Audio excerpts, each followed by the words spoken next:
कृषि मंत्री किरोड़ी लाल मीणा के निर्देशन पर कृषि आयुक्तालय के संयुक्त निदेशक कृषि आदान नवल किशोर मीणा के नेतृत्व में भीलवाड़ा जिले के हमीरगढ़ में स्थित Ostwal Phoschem company limited, Aujada Indian potash limited एवं गायत्री स्पिनर लिमिटेड फैक्ट्री पर छापेमार कार्रवाई की गई।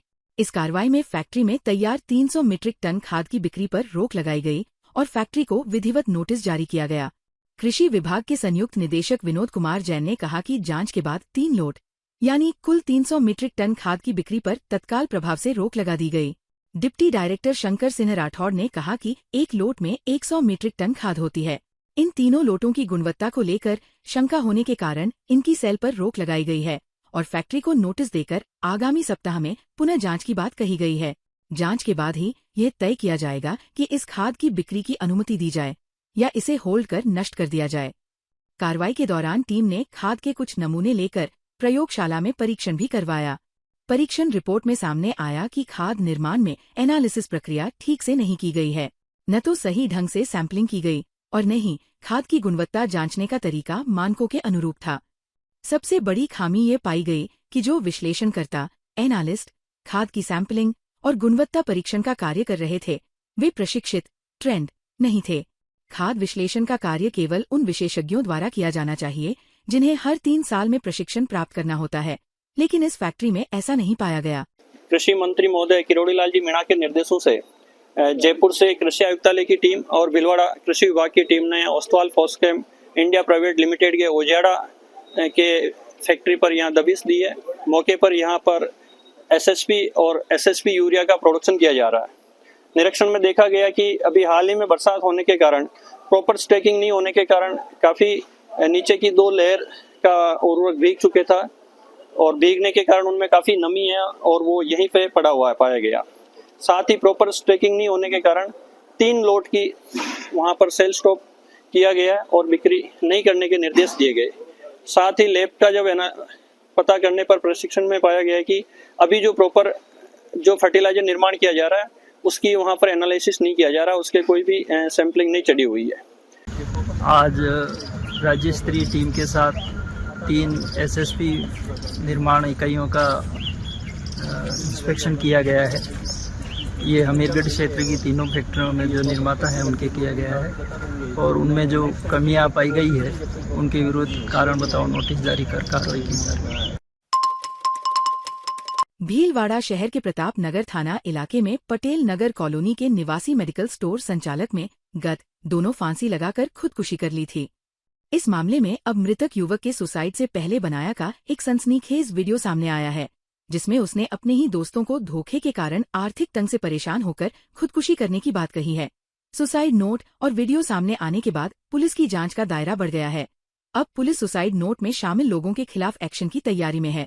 जानकारी के अनुसार पटेल नगर निवासी देवेंद्र पुत्र राधे श्याम जायसवाल का मीरा सर्किल पर मेडिकल स्टोर है। देवेंद्र की पत्नी बच्चों की छुट्टियों के चलते बच्चों सहित पिहर गई हुई थी। इस दौरान देवेंद्र घर पर अकेला था। शुक्रवार सुबह देवेंद्र ने घर में ही रस्सी का फंदा गले में डाला और जंगले से लटक गया खुदकुशी कर ली। काफ़ी दिनों से परेशान हो रहा हूँ। 4-5 साल में अभिषेक शर्मा, सनोप सत्यनारायण शर्मा के साथ दोस्ती थी। उन्होंने मेरे साथ उपयोग किया, मेरे से 16 लाख रुपए ले लिए बाज़ार से ला के। मेरे घर से 7-8 लाख रुपए मैंने दे दिए।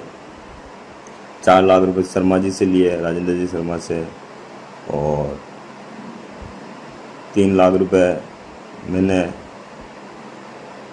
महावीर जी विष्णु से दिलाया। ऐसे करके मैंने उसको 16 लाख रुपए करीबन उसको दे दिए। उसने मेरे को वापस 1 रुपया भी नहीं दिया। और एक साथ में माइस में काम लिया आज से 3 महीने पहले मार्च में।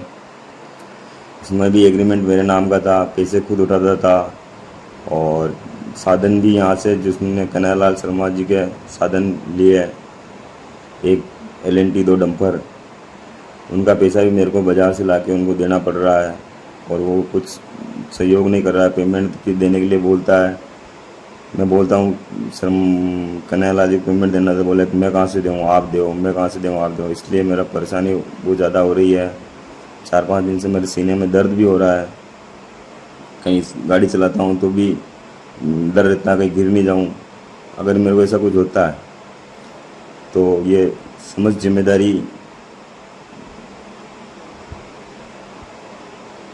अभिषेक शर्मा की होगी। सवाईपुर कस्बे के निकट से गुजर रही कोठारी नदी तूफान पर चल रही है। कल शनिवार को जिला मुख्यालय सहित क्षेत्र में हुई मूसलाधार बारिश के बाद नदी नालों में पानी की आवक हुई, जिसके चलते क्षेत्र की प्रमुख कोठारी नदी अल सुबह से ही उफान पर चल रही। नदी की पुलिया पर पानी आने के चलते सवाईपुर व कोट्टी मार्ग बाधित हो गया है। इस पर सुरक्षा की दृष्टि से किसी की तैनाती नहीं होने के चलते राहगीर अपनी जान को जोखिम में डालकर नदी की पुलिया को पार कर रहे हैं। अल सुबह करीब 3 बजे बाद पुलिया पर पानी आया। पुलिया पर करीब 1 फीट पानी पुलिया पर बह रहा। कुछ देर तक पुलिया के दोनों तरफ वाहनों की कतारें लगी, जिसमें लोग अपनी जान की परवाह किए बिना ही पुलिया को इधर उधर पार करते दिखाई दिए। वहीं पुलिया पर कुछ स्थानीय लोग पैसे लेकर राहगीरों को उफान मारती पुलिया को पार करवा रहे। हरि सेवा उदासीन आश्रम सनातन मंदिर भीलवाड़ा में सद्गुरु बाबा हरिराम साहेब एवं बाबा गंगाराम साहेब के वार्षिक वर्षी उत्सव की तैयारियां जोर शोर से चल रही है।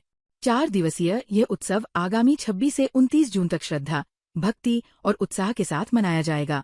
हरि सेवा धाम में बैठक के दौरान महामंडलेश्वर स्वामी हसराम उदासीन के सान्निध्य में विभिन्न सेवा समितियों का गठन किया गया।